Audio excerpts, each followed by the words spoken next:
नमस्कार। आज के इस वीडियो में हम लोग एक ऐसे विषय के बारे में चर्चा करने जा रहे हैं जो है पूरब और पश्चिम दोनों देशों के सौंदर्य शास्त्र का परस्पर तुलना। स्टूडेंट्स, सौंदर्यानुभूति जो है उसे हम वैयक्तिकता की परिधि में नहीं बांध सकते। उसका स्वरूप जो होता है वो सामूहिक होता है और पूर्वी देशों और पश्चिमी देशों के बीच यदि सौंदर्यात्मक तुलनात्मक करने की बात हो तो हमें समग्र रूप से इन दोनों ही संस्कृतियों के अंतर को समझना हो और पौर्वात्य और पाश्चात्य दोनों संस्कृतियों पर गहन आध्यात्मिक अंतर्दृष्टि के द्वारा ही हम कुछ समीक्षाएं देख सकते हैं या पा सकते हैं। और इसी के साथ अगर हम और आगे बढ़े तो सबसे पहले मैं ये कहूंगी कि हमें ये जान लेना बहुत जरूरी है कि पूर्वी देश कौन से हैं और पश्चिमी देश कौन से। तो सबसे पहले पूर्वी देशों की बात की जाए तो पूर्वी देशों में भारत है, चीन है, रशिया है, Japan, Korea, Sri Lanka, Indonesia, Nepal और एशिया और मध्य पूर्व के सभी देश पूर्वी देशों में आते हैं। इसके बाद पश्चिमी देशों में जो आते हैं वो है Greek, Rome, Egypt, England, America, Australia, New Zealand, केंद्रीय और पश्चिमी यूरोप, ये तमाम देश पश्चिमी देश हैं।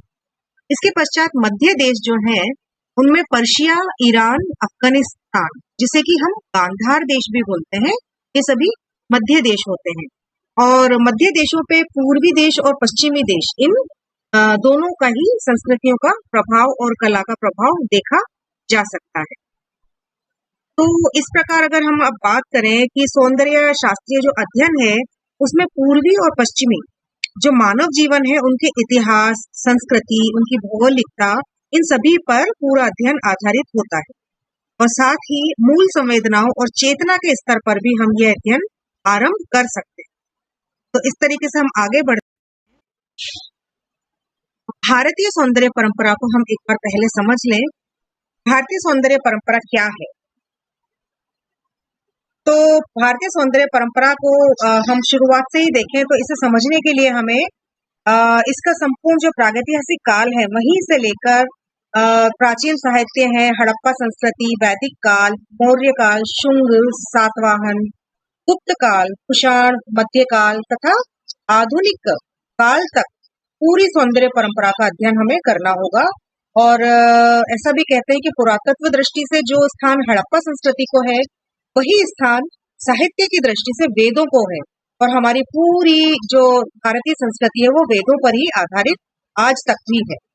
और इसी के साथ हम और आगे देखेंगे कि पूर्वी समीक्षकों की भी एक लंबी श्रृंखला है जिसमें मैं कुछ नाम लेना चाहूंगी। ईवी हेवेल, राधा कमल मुखर्जी, रविंद्रनाथ टैगोर, आनंद कुमार स्वामी, आचार्य रामचंद्र शुक्ल, डॉक्टर कांति चंद्र पांडे, डॉक्टर नागेंद्र, जयशंकर प्रसाद और इनके अलावा कुछ विदेशी कला समीक्षक भी हैं जिन्होंने भारतीय और पश्चिमी दोनों ही देशों की कलाओं का बहुत ही गहन अध्ययन किया। उनमें sir Monier Williams, P Smith, John Marshall, पर्सी ब्राउन और स्टेला कैम्ब्रिज के नाम हम पाते हैं।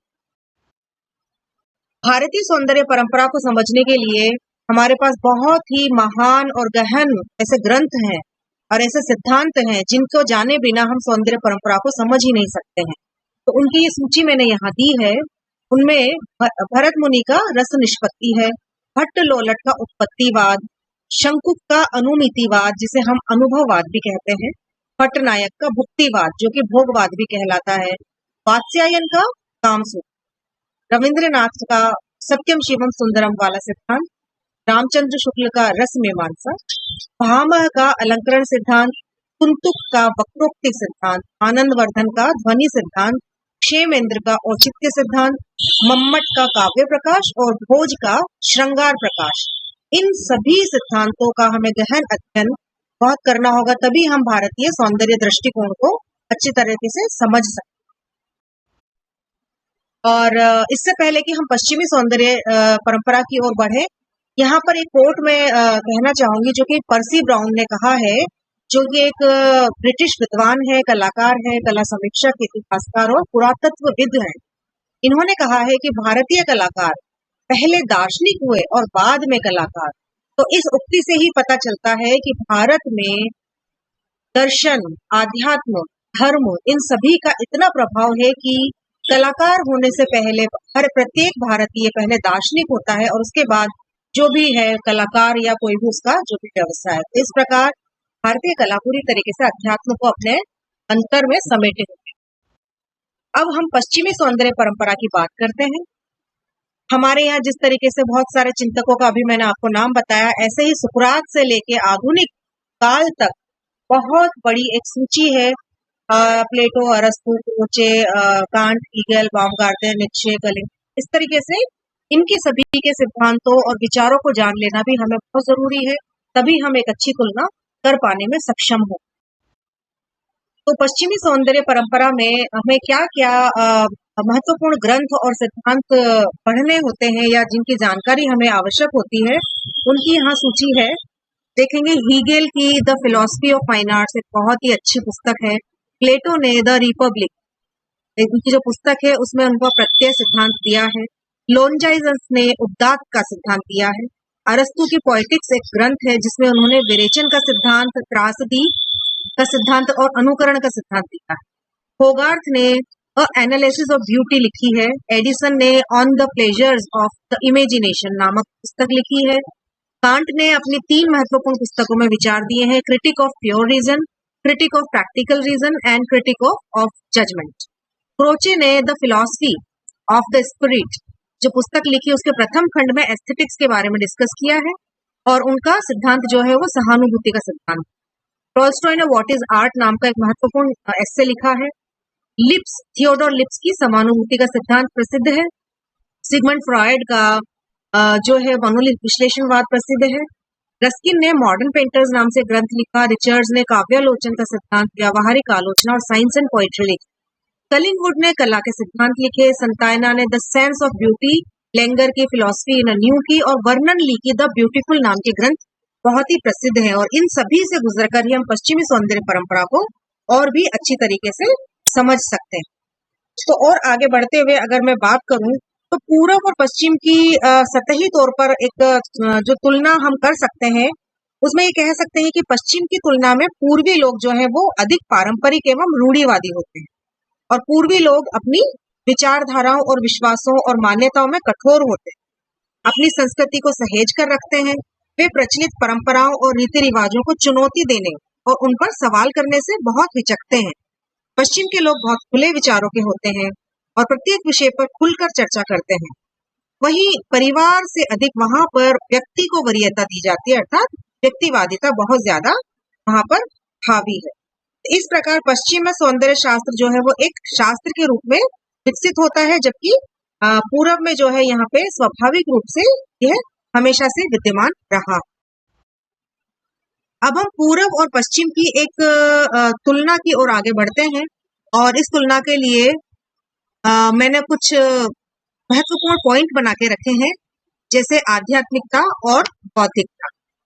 तो भारतीय कला का आधार हमेशा से आध्यात्मिक रहा है। आध्यात्मिकता से यहाँ ओतप्रोत है पूरा जनजीवन। वही वैदिक परंपरा का जो अनुसरण है वो भी आध्यात्मिक है। प्राचीन धर्म ग्रंथों द्वारा भारतीय आर्यों की सभ्यता, संस्कृति, जीवन, धर्म सभी का परिचय हमें यहाँ से प्राप्त होता है, क्योंकि चिंतन, दर्शन एवं साक्षात्कार के क्षणों में जो ज्ञान हमारे यहाँ के वैदिक ऋषियों के हृदय में उतरा, उन्होंने उसे ही शब्द और प्रतीकों के माध्यम से अपने वेद मंत्रों में और शक्तियों में बांध दिया और संपूर्ण भारतीय जीवन पद्धति जो है इन्हीं वेदों और परंपरा पर आधारित। जीवन के प्रत्येक कर्म को आध्यात्मिक स्तर प्रदान करने का कोशिश की गई है और यहाँ पर जो है वो सत्य से साक्षात्कार करने की कोशिश की जाती है, इसीलिए आध्यात्मिकता का महत्व अधिक है। जबकि पश्चिमी सभ्यता में हमेशा से बौद्धिकता रही है और प्रत्येक कार्य का मस्तिष्क के स्तर पर आकलन कर उचित अनुचित का ज्ञान प्राप्त किया जाता है। तत्पश्चात ही कोई निर्णय लिया जाता है। बुद्धि को ही यथार्थ ज्ञान का साधन माना गया है। उसके पश्चात है धार्मिकता एवं भौतिक। मनुष्य और ईश्वर का संबंध आस्था से बनता है और ज्यों ही ईश्वरीय सत्ता में आस्था क्षीण हो जाती है, स्वयं मनुष्य को अपना मैं संदिग्ध और स्वेच्छाचारी जान पड़ता है। मनुष्य हर दिशा में जाने को स्वतंत्र हो जाता है और दिग्भ्रमित भी रहता है। तो यही जो आस्था है, यही जो धार्मिकता है, ये सभी भारतीय सौंदर्य परंपरा में प्रागैतिहासिक काल से लेकर वर्तमान तक मौजूद है। और इसी आस्था पर पूरी भारतीय परंपरा टिकी है। आस्था यानी धर्म। वैदिक ऋषियों ने भी सौंदर्य को परम सत्ता के गुणों के रूप में देखा। सत्यम शिवम सुंदरम के दर्शन किए। अतः उन्होंने जिस सौंदर्य का वर्णन किया वो परम तत्व का ही सौंदर्य है, जिसे मानव और प्रकृति दोनों में देखा। जबकि पश्चिमी देशों में जीवन बहुत ही भौतिकवादिता लिए हुए है। वे भौतिकता में बहुत ही अधिक विश्वास करते हैं। पूर्व में जो है वो संपूर्ण जीवन धर्म पर टिका है। धार्मिक मान्यता ही सर्वोपरि है। भारतीय परंपरा में तो धर्म की अवधारणा पहले से ही, भले ही कितनी ही अस्पष्ट या उभयवादी हो, लेकिन मनुष्य के समूचे जीवन को आप्लावित करती, जबकि पश्चिमी सभ्यता भौतिकवादिता से ओत। सामाजिकता और व्यक्तिगत। पूर्वी देशों में सामाजिकता और दायित्व का निर्वहन होता है। एक पीढ़ी से दूसरी पीढ़ी को संस्कार हस्तांतरित होते हैं, जिनका नई पीढ़ी बिना किसी क्षोभ या दुर्भावना के ग्रहण करती चलती। हर व्यक्ति, चाहे वो अच्छा हो या बुरा, उच्च जाति का हो या निम्न जाति का, राजा हो या आम व्यक्ति, सभी दायित्वों की पूरी श्रृंखला से बंधे हुए हैं और वे उस तरह से निजी संकल्प के वाहक नहीं है जिस तरीके से यूरोपीय परंपरा में व्यक्ति की अवधारणा है। व्यक्तिगत अधिकारों को सर्वाधिक सुरक्षित रखा जाता है और पश्चिम में तो जो भी है, मनुष्य बड़े ही दर्प और अभिमान और आक्रामक भाव से अपने आप को सृष्टि के केंद्र में रखता है और बहुत ही स्वायत्त प्राणी होता है, जो दूसरों के बीच रहते हुए भी अपनी निजता को सुरक्षित रखता है। इसके पश्चात परंपरा और आधुनिकता की बात की जाए तो पूर्वी देशों में बुजुर्गों से प्राप्त परंपरा को शिरोधार्य कर पालना की जाती, उन पर किसी भी प्रकार का आक्षेप नहीं लगाया जाता। जबकि पश्चिम में नित्य नवीन और प्रवृत्तियां होती हैं, पद्धतियां जन्म लेती हैं। हमारे जीवन में जो रस हजारों वर्षों से पहले था वो आज भी वैसे का वैसा ही। हमारी संस्कृति भी, जो कि यह न टूटने वाली परंपरा है, यही हमारी कहना चाहिए कि पूंजी है और यही परंपरा आगे तक भी चलती जाती है। इसके पश्चात हम बात करते हैं स्वीकार्यता और तार्किकता। तो पूर्वी देशों में जो परंपरा का स्वरूप है वो मनुष्यों को उनके नियम, कायदे, संस्कार जो प्राप्त होते हैं उन्हें बिना तर्क के स्वीकार किया जाता है। बड़ों से तर्क करना अच्छी बात नहीं समझी जाती है। पश्चिमी दुनिया में तर्क वितर्क पर ही बल दिया जाता है। बिना सत्यता का प्रमाण प्राप्त किए कोई भी बात स्वीकार नहीं की जाती। इसके पश्चात सत्य, ज्ञान, संस्कार की प्रकृति से प्रभावित है। पूर्व में हमेशा सत्यता की खोज पर अधिक बल दिया गया है। तत्व मीमांसा, ज्ञान मीमांसा आदि पर बल है। तब तक नहीं रुकते जब तक कि वास्तव में वास्तविकता क्या है यह न जान ले, सत्य की प्रकृति क्या है, ज्ञान की प्रकृति क्या है आदि सभी न जान ले। जबकि पश्चिम में विज्ञान, गणित, राजनीति से अधिक प्रभावित हुआ जाता है। पूर्व में सत्य के यथार्थ ज्ञान की प्राप्ति की कोशिश की जाती है। बुद्धि के द्वारा ज्ञान प्राप्त करना जो है वो परोक्ष ज्ञान होता है और आध्यात्मिक ज्ञान तार्किक रूप से नहीं प्राप्त किया जा सकता। आध्यात्मिक ज्ञान के लिए आत्मिक संयमता की आवश्यकता होती है, जबकि पश्चिम में तार्किकता है, इस वजह से वहां बुद्धि पर अधिक बल दिया जाता है। धर्मनिरपेक्षता एवं एकेश्वरवाद। पूर्वी देशों में सभी धर्मों को मान सम्मान दिया जाता है। सभी धर्म मिश्रित हैं। भारत में तो कई अलग अलग प्रकार के धर्मों को मानने वाले व्यक्ति रहते हैं। पश्चिम में एकेश्वरवाद, मात्र ईसाई धर्म को मानने वाले लोग अधिक हैं, इसीलिए वहां पर स्वतंत्र धर्म और एकेश्वरवाद की साइयत की परिकल्पना। मोक्ष एवं वर्तमान। पूर्वी लोगों के जीवन में जो है उद्देश्य जो है उनके जीवन का वो मोक्ष प्राप्ति है, अर्थात वे इहलोक के साथ साथ परलोक में विश्वास करते हुए मोक्ष प्राप्ति के लिए तत्पर रहते हैं। जबकि पश्चिमी दुनिया में वर्तमान जीवन पर ही ध्यान दिया जाता है और इसी संसार को और वर्तमान जीवन को जीना ही अंतिम लक्ष्य होता है। इसके पश्चात हम बात करें आत्मा की और बाह्य जीवन की। पूर्वी देशों में आत्मा को सर्वोपरि मान के ब्रह्मानंद की बात की जाती है। भारतीय परंपरा में आत्मा को अमर मानकर शरीर को बाहरी आवरण माना जाता है जो सदैव बदलता रहता है। प्रत्येक सृजन और कर्म के पीछे यही आत्मिक भाव होता है। आत्म चैतन्य अति आवश्यक तत्व माना जाता है, जबकि पश्चिम में भौतिकवादिता और तार्किकता के चलते आत्म तत्व की अवहेलना की जाती है। पश्चिम की तुलना में भारतीय मनुष्य का आत्म उसकी ईगो और अहम की तुलना में बहुत ही बड़ा होता है, जो अपने को जीव जगत के समस्त सत्ताओं में अंतर संबंधित कर लेता है। इसके पश्चात युगपद और क्रमिक।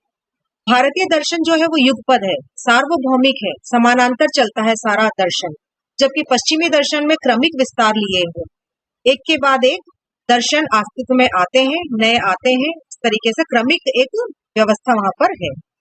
व्यवहारिक स्वरूप है पूर्वी देश में और पश्चिम में सैद्धांतिक स्वरूप। पूर्वी दर्शन पूर्णतः व्यवहारिक है, जीवन में अपनाने योग्य है। वेदों से लेकर पुराण, उपनिषद, गीता आदि ग्रंथों जैसे जैन, बौद्ध धर्म सभी में जीवन का सार है। वहीं पश्चिमी दर्शन जो है सैद्धांतिक अधिक है, उन पर वाद विवाद, तर्क वितर्क आदि किए जा सकते हैं और उसमें व्यवहारिक पक्ष अछूता है। पूर्वी जो दर्शन है उसका उद्देश्य मात्र ज्ञान की प्राप्ति नहीं बल्कि जीवन के चरम उद्देश्यों की प्राप्ति। पश्चिमी देशों में जो है वो मानसिक व्यायाम, बौद्धिक जिज्ञासा के चलते इसकी उत्पत्ति मानी जाती है। और भारतीय जो है दर्शन मानवीय जीवन के कष्ट और असंतोष के कारण उत्पन्न हुआ और उसके निराकरण के लिए धर्म की स्थापना की गई। इसके पश्चात आगे चलते हैं तो भारतीय जो दर्शन है वो संश्लेषणात्मक है, क्योंकि यहाँ पे विभिन्न विषयों की गहरी मीमांसा होती है, भले वो प्रमाण विज्ञान, नीति विज्ञान, ईश्वर विज्ञान, इन सभी का एक साथ विचार किया जाता है। जबकि पश्चिमी दर्शन जो है वो विश्लेषणात्मक है, जो ये है विभिन्न विषयों को पृथक पृथक करके इनका जो भी है ईश्वर विज्ञान, प्रमाण विज्ञान, सबका पृथक विश्लेषण किया जाता है। और अंतिम जो मैंने यहाँ पर तुलना के लिए विषय रखे हैं, शीर्षक रखा है, वो है चेतना का। तो भारतीय ऋषियों ने देखा कि आत्मा चेतना से बढ़कर विश्व में कुछ भी प्रिय नहीं। भारतीय ग्रंथों में चेतन, अचेतन, अतिचेतन मन को ही सृष्टि का आरंभ माना गया है, उसी से ईश्वर तक पहुंचा जा सकता है। एक ही चेतना जो है समस्त जीव जगत में व्याप्त है। इसके विपरीत पश्चिमी दर्शन में चेतना की मीमांसा नहीं की जाती। मनुष्य अपनी चेतना के आधार पर जो है समूची सृष्टि में विशिष्ट स्थान रखता है। मनुष्य की आत्म चेतना ही उसका स्वधर्म बन जाती है और वह अन्य प्राकृतिक शक्तियों और प्राणियों के साथ संबंध भी स्थापित कर सकता है। अब हम आगे चलते हैं और पूर्व और पश्चिमी जो कला है उसके अंतर को बहुत ही विस्तार से समझने की कोशिश करते हैं। तो इन अंतरों को समझने के लिए मैंने कुछ महत्वपूर्ण शीर्षकों के अंतर्गत इनके अंतर को समझाया है, जैसे रंग है, न्यूडिटी है, मानवाकृति के निर्माण है, फलक यानी जिस स्पेस पर वो चित्र करते हैं, काव्य, पर्सपेक्टिव, नाम लिखने की परंपरा, प्रकृति, वर्गीकरण और ट्रेजेडी जिसे हम त्रासदी बोलते हैं, और रस है, फिर यथार्थ और आत्मा है, आनंदवाद और बौद्धिकता है, सरोकार और उद्देश्य। तो इन्हीं अंतरों को अब हम बहुत ही विस्तार से समझने की कोशिश करते हैं। सबसे पहले हम रंगों की बात करते हैं। तो पश्चिम में सर्वाधिक जो है वो तेल रंगों का इस्तेमाल हुआ। और हालांकि मैं इससे आगे बढ़ूं इससे पहले मैं एक बार फिर से इन सारी अंतरों को स्पष्ट कर दूं जो कि पूरब और पश्चिम में किए गए हैं, और इन्हीं को हम आगे की स्लाइड्स में और विस्तार से समझने की कोशिश करेंगे। तो ये संपूर्ण जो पॉइंट है वो मैंने यहाँ पर दे दिए हैं। चलते हैं तो अब विस्तार से हम बात करते हैं। सबसे पहले रंगों की। पश्चिम में सर्वाधिक तेल रंगों में चित्रण हुआ है, जबकि भारत में टेम्परा तकनीक में बहुतायत से चित्रण होता है, जिसमें अंडे की जर्दी, पशुओं की चर्बी, बबूल का गोंद आदि को बाइंडर के रूप में लगाया जाता है। चीन और जापान में तो प्राकृतिक दृश्य चित्रण बने और सभी जल रंगों और स्याही से ही बने हैं। भारत में प्राकृतिक रंगों द्वारा जिस तकनीक से चित्र बने हैं उनमें टेम्परा है, वॉश टेक्निक है, वो बहुत प्राचीन है। साथ ही फूल, पत्तों, खनिजों, पत्थर आदि को घिस कर रंग तैयार किए जाते थे। तभी तो भारतीय लघु चित्रों में आज भी चमक बरकरार है। और इसके अलावा गुफा चित्रों में भी जो रंग लगाए गए हैं वो आज भी मजबूत और टिकाऊ हैं। प्राचीन ग्रंथ हमारे यहाँ लिखे गए हैं, जैसे शिल्प रत्न, मानसोल्लास, विष्णु धर्मोत्तर पुराण, इन सभी में वर्ण विन्यास की बहुत ही विस्तृत प्रक्रिया बताई गई है। और शायद ही पूरी दुनिया में ऐसा कोई ग्रंथ हो जहाँ पे इतनी विस्तार से रंगों के, वर्ण के बारे में बताया गया हो, और पश्चिम में तो ऐसा कोई ग्रंथ अभी तक सुनने में नहीं आया।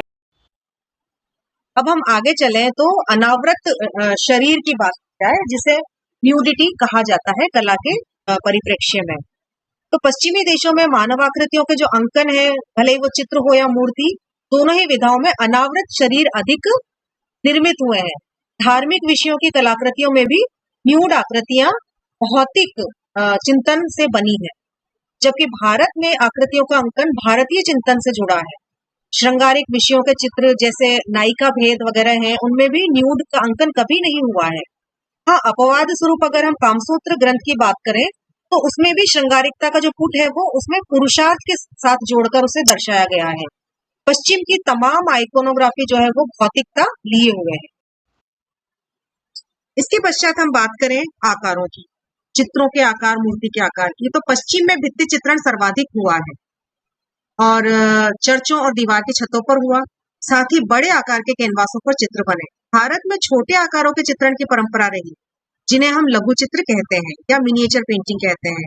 इनके अतिरिक्त ताड़पत्र, कागज, अभ्रक के पन्ने, हाथी दांत आदि विभिन्न प्रकार के फलकों का चित्रांकन हुआ। तिब्बत में पटचित्र, लद्दाख के थंग का चित्र भी बने हैं। चीन और जापान में कागज के साथ सिल्क स्क्रोल भी बने हैं। तो तेल रंगों के साथ जल रंगों में बाह्य चित्रण भी पश्चिम में हुआ है। ये हम देखेंगे तो पूर्व और पश्चिम का अंतर हमें स्पष्ट पता चल जाता है। अब हम काव्य से की संबंधित बात करें तो अरस्तु का पोएटिक्स पश्चिम में हमें सामने नजर आता है। तो जितना भी मानदंड है कलाओं के वो अरस्तु ने सेट किए थे, अनुकरण का सिद्धांत है, विरेचन का सिद्धांत है, वो इनके इस ग्रंथ से ही हमें मिलता है। और पूरब में हमारे यहाँ काव्य शास्त्र है, जिसे सौंदर्य शास्त्र के बहुत ही नजदीक माना गया है। तो भारतीय काव्य शास्त्रियों के रसास्वादन को इन्होंने ब्रह्म स्वाद के समान कहा है, जिसमें उनकी मनोभूमि को जो है दार्शनिक रंग भी दे दिया गया है। और पाश्चात्य काव्य शास्त्रियों ने काव्य कला के विवेचन में एक ही मानदंड रखा है, जो कि अनुकरण है, और सभी ललित कलाओं पर भी उन्होंने यही मानदंड अपनाए हैं।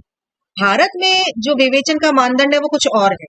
हमारे यहाँ मानव मन की मूल प्रवृत्तियों और उनके भावों पर काव्य का किस प्रकार प्रभाव पड़ता है या किस प्रकार मानव मन अलौकिक आनंद की अनुभूति करता है, इसके आधार पर काव्य स्वाद का विश्लेषण किया जाता है। और हमारे यहाँ एक प्रतिभा नामक शब्द का प्रयोग सृजन के लिए किया जाता है। तो दो प्रकार की प्रतिभाएं मानी गई, कार्यत्री और भावित्री प्रतिभा। तो इन्हीं के आधार पर हमारे सृजन का मूल माना गया है। अब हम आगे चलते हैं तो पर्सपेक्टिव की बात करें। पश्चिमी पर्सपेक्टिव जो है बहुत ही उच्च कोटि का है। भारतीय कला की सबसे प्रमुख विशेषता रेखा रही है। चित्र में जितनी भी दूरदृश्य लघुता दिखलाई वो रेखाओं के द्वारा ही दिखलाई गई है। गहरी, मोटी, बारीक रेखाओं द्वारा समस्त प्रभाव उत्पन्न किया गया है। पश्चिम में जो है परिप्रेक्ष्य का पूरा ध्यान रखा जाता है। अग्रभूमि, पृष्ठभूमि का विभाजन, पास और दूरी का आभास आदि करवाया जाता है। अजंता के चित्रों में रेखाओं के उतार चढ़ाव द्वारा ही पूरा शारीरिक गठन साकार किया गया। पश्चिम में कलर पर्सपेक्टिव भी रहा और हमारे यहाँ रेखीय पर्सपेक्टिव रहा। अब हम प्रकृति की बात करें तो भारतीय परंपरा में मनुष्य को पृथ्वी और प्रकृति के अधीन माना गया और अपनी स्वचेतना के आधार पर ही प्राकृतिक जगत में चर अचर सत्ताओं के प्रति अपना दायित्व भी इंसान संपन्न करता है। भारतीय साहित्यों व कला में जितना भी प्राकृतिक परिवेश है वो पवित्र है और जीवंत प्राणवत्ता से स्पंदित है। पश्चिम में प्रकृति के उपभोग पर बल दिया जाता है, जबकि भारतीय काव्य और कला में उसकी आंतरिक पवित्रता मौजूद। जिन संस्कृतियों में मनुष्य और प्रकृति दो विरोधी सत्ताएं नहीं है, वहां पर काव्य और दर्शन भी विभाजित नहीं होता। वेद काल के जो मनुष्य हैं उन्होंने हमेशा वनस्पति, पर्वत, सागर, वायु, सूर्य सभी में एक दिव्यता की झलक देखी। सूरज को मात्र एक आग का गोला ही नहीं कहा, बल्कि समस्त संसार का मंगल करने वाली एक दिव्य शक्ति के रूप में देखा। इस प्रकार प्रकृति के समस्त वस्तुओं को दिव्य मानकर स्वयं को समर्पित कर दिया। इसी से उसे आनंद की अनुभूति हुई। भारतीय ग्रंथों में प्रकृति का सौंदर्य भी मुखर हुआ है। इसी प्रकार कला में, लघु चित्रों में बारहमासा, राग रागिनी, नायक नायिका भेद सभी में प्रकृति को उत्कृष्ट अंकन किया गया है। इसके पश्चात हम वर्गीकरण की बात करें तो पश्चिम में कलाओं को लेकर बहुत सारे वर्गीकरण हमें मिलते हैं, जैसे अतीत, वर्तमान, भविष्य जैसी साफ सुथरी कोटियां वहां विभाजित, जबकि अनेक पूर्वी संस्कृतियों के मानस में इस तरह का कोई विभाजन हमें नहीं मिलता है।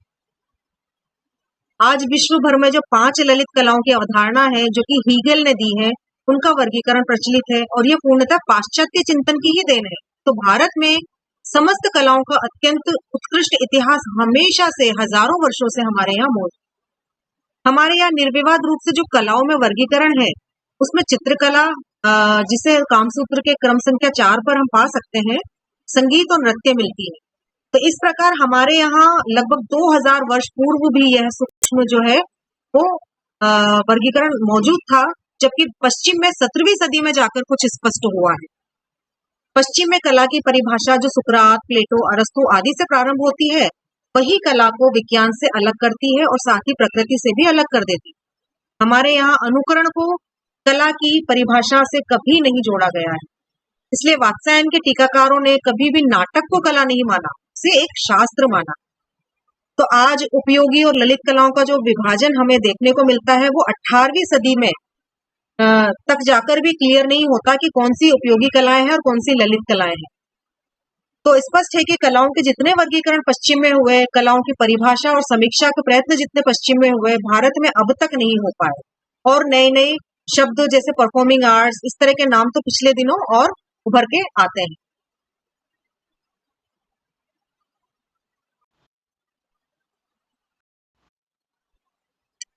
अब हम बहुत ही महत्वपूर्ण तत्व की बात करते हैं।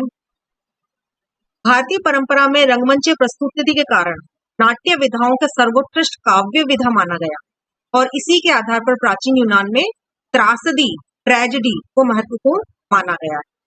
भारतीय नाट्य शास्त्र की भाषा को में हम कह सकते हैं कि त्रासदी को देखने से दर्शक के मन में जो करुणा एवं त्रास का भाव उत्पन्न होता है, वो आखिर में साधारणीकृत होकर आनंद में परिवर्तित हो जाता है।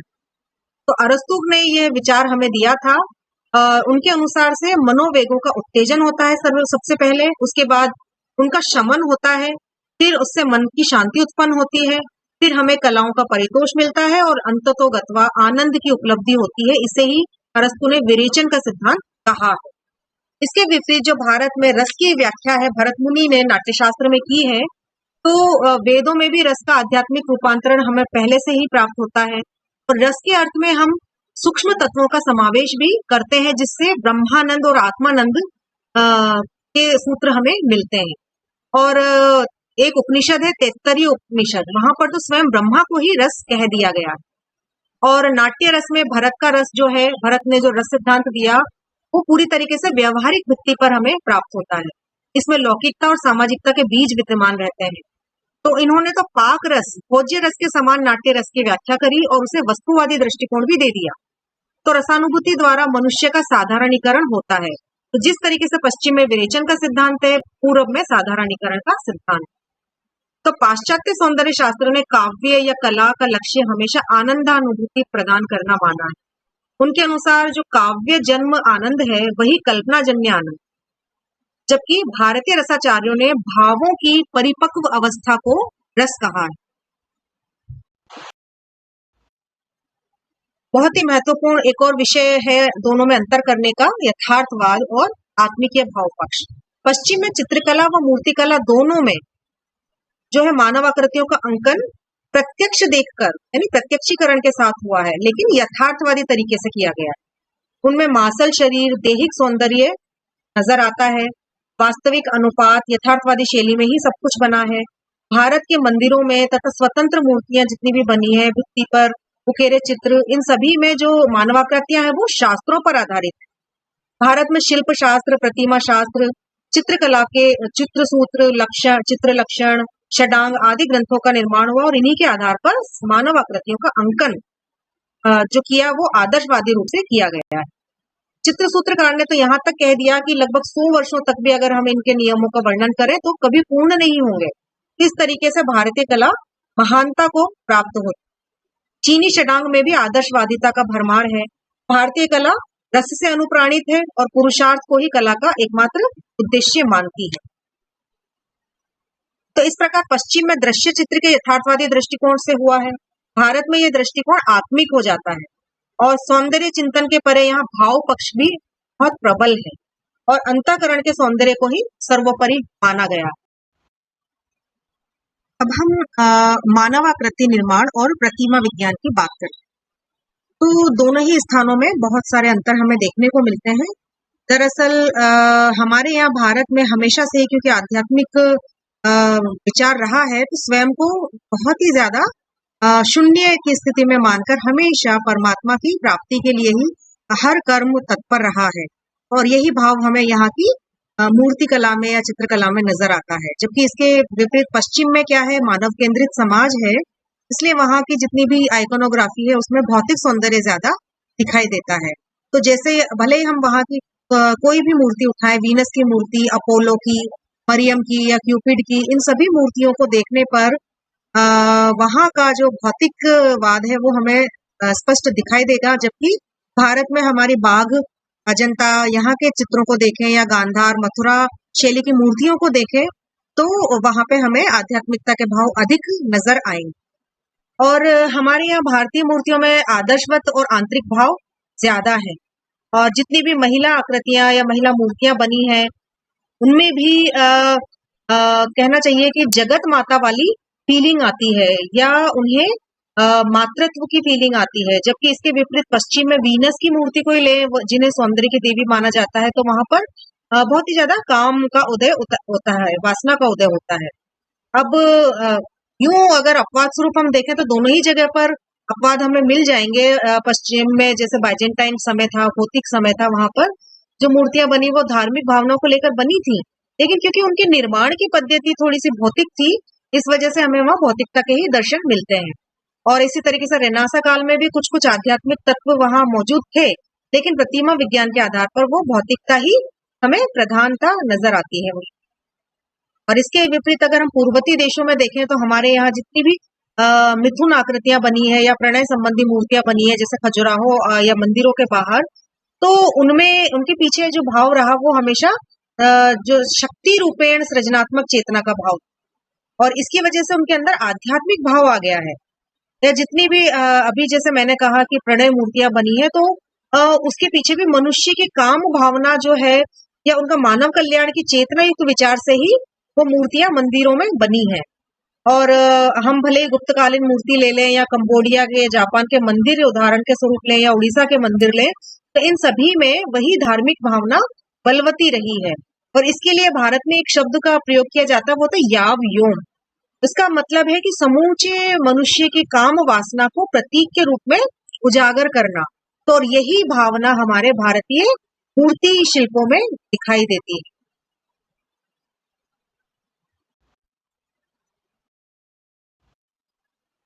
अब हम बात करें कि भौतिक साधनों से सौंदर्य की रचना होती है यहाँ पर, तो भारत का जो मूल है वो आनंदवाद है।